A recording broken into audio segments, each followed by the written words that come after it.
Good morning.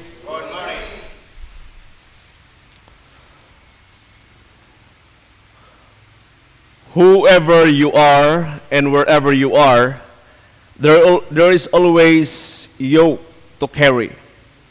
Even if you ignore the oppressing yoke, you will ended up replacing it to a new one.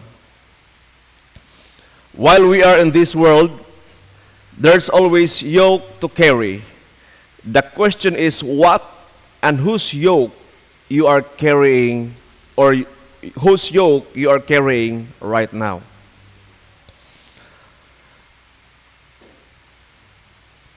Sa atong nahibawan that the Israelites was in Egypt for more than 430 years, or to be exact, according to scholars, 430 years they were in Egypt. When the old fox and the Pharaoh, the first Pharaoh and the second Pharaoh died, the slavery and oppression began for more than, or more or less, 300 years. Nagtuo si Pharaoh, and it's a culture yun sa Egypt, nga kung ikaw usa ka Pharaoh, automatically you are a god, a small god.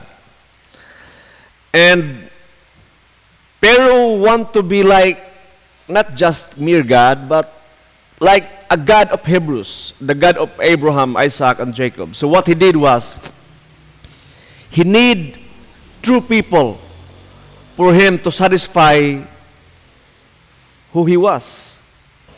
So ang iyang gibuhat, para feel gid kay niya nga God gid siya, iyang gikuha ang mga tao nga nag-worship of true God, who is the Hebrews, para magsimba sa iya just to feed up his ego.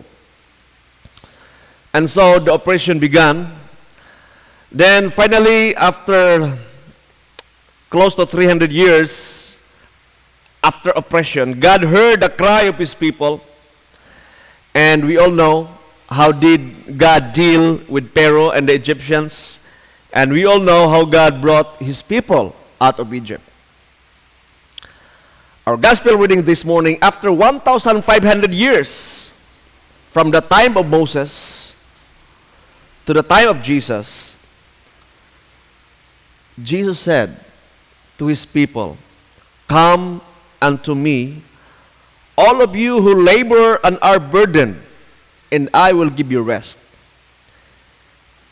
And Jesus said, "Take my yoke upon you and learn from me, for I am meek and humble," or "for I am humble and meek of heart, and you will find rest of yourselves. For my yoke is easy and my burden is light." Maigsoon, the children of Jacob, or the Israelites, was the people behind the glory of Egypt. But it comes with a heavy price. It comes with slavery and even infanticide. Ang Egypt then, during the time when the Israelites was there, nagkaroon sila og, nahimo sila the center of the universe, the center of the civilization, the center of history. Na sila sa spotlight. Pero when God took his people out of Egypt, the glory was no longer there. Pero nahimo silang bantugan ng Egypt, but it comes with heavy slavery, o bisan ang mga bata, mga young, mga bata nga mao panataw, gipang patay. Therefore, the burden and the yoke then was so heavy. The yoke nga gihatag ni Pharaoh sa mga katawhan sa Ginoo was so heavy. And the burden was not that light, it was so heavy. And it was so cruel and rude. 1,500 years later, the young man, Yeshua from Nazareth, said, "Come."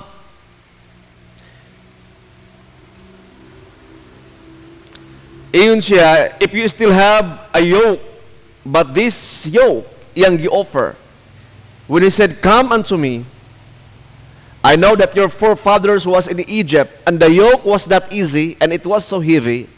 But at this time around, I'm telling you, Jesus said, "Come unto me." There's still a yoke. I'm not saying that there will be no yoke, but there's still a yoke. But at this time around, the yoke is easy and the burden is light.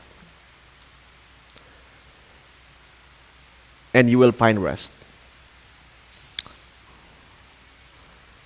Maigsoon, what makes our life so hard? Because of our what we call modern slavery. Nagto batang wala slavery karon? Nagyapon. Natagitawag nga self-inflicted slavery. Natay mga slavery nga mga tinuyuan. Just like the Israelites before, when they were in the wilderness and they were crying out for meat. "Give us food, Lord, we're starving to death." And God sent them food of the angels, the manna, that looks and appears like host or ostias. Ostias, the body of Christ, muna flakes. It appears like. But they keep in murmuring, iyon sila, may pato sa Egypt, when we were slaves, we can eat meat. Karni. Carnivores, gini mga tawag, gino? We are, gusto gina itong karkas ba? Kaong tagpatay ng mga mananap. Naiusa ka Jewish rabbi nga, how disgusting it is when you see people eating karkas.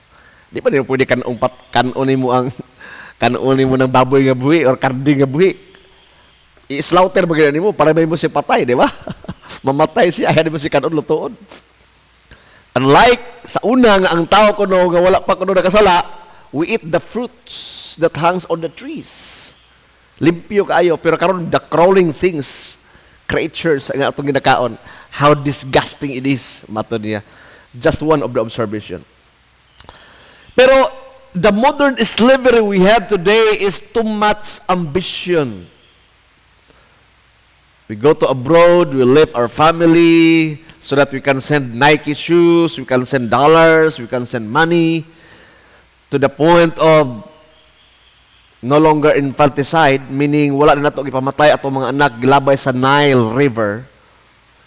Pero the fact that we left them without fathers or without mothers, it just almost the same. Ato silang kinasacrifice, nga nidako sila nga like an orphan, without our presence, without our care, and without our love. Just almost the same. Tungod sa atong grabe nga ambisyon, a modern day slavery, tungod sa atong ambisyon, usahay, intrahan na itong mga illegal activities. Palitag cocaine, palitag shabu, palitag marijuana, baligya na ito, patungan na ito 1,000% interest. 1 month na burot na kayo ka, dato na kayo, di ba? Sometimes, we work in the government and we think that gwapo ni magpolitiko ka, palito ni mo mga buto, pag abot sa panahon na i-budget ang gobyerno, 100 million ang karsada, dapat lani mo na mga 40% na. 400 million, paits na. Daghanon na yung choker o balas, gamay ang siminto.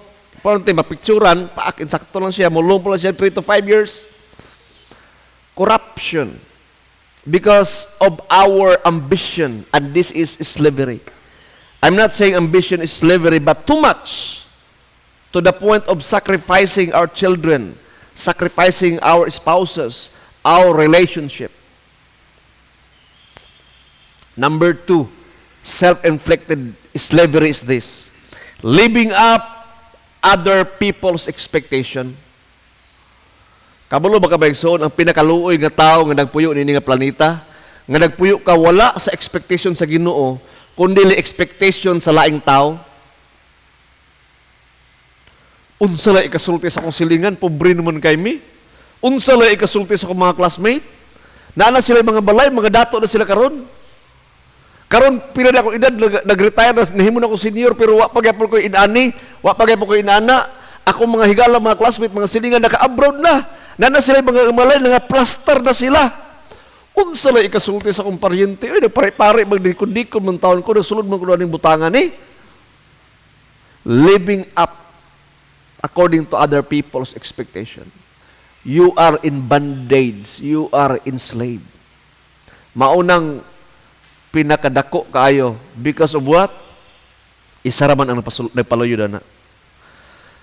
Because of our pride.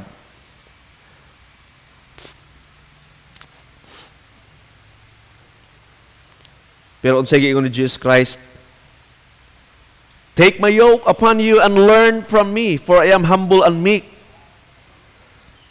I just want to extract the word there. Nakoy gusto i-extract na word. In siya, the key word there is come. Kung dili galit ta mo doon ni Ginoong Hesus, in siya, come unto me. Dili gida to ma-experience ang light, ang gaan nga kinabuhi. Permanente gyud congested ang atong kinabuhi. But he said, come. Pag di gali ka mo doon, rat race ang imong kinabuhi. Kabalo ka si rat race, na magtuyok-tuyok lang ba? Kanang bitaw kuan, kanang lingin bitaw nga dagalan sa ilaga, nga magtuyok-tuyok lang, way paignan. Tossed to and fro by the wind. Way paignan, way in saktong direction. But the keyword there is come unto me and learn. Learn from me. Learn what? He said, for I am humble and meek. Kung ang tao din may suon, mapainobsanon, dili gid ta maglisod. Na. Example. Pista.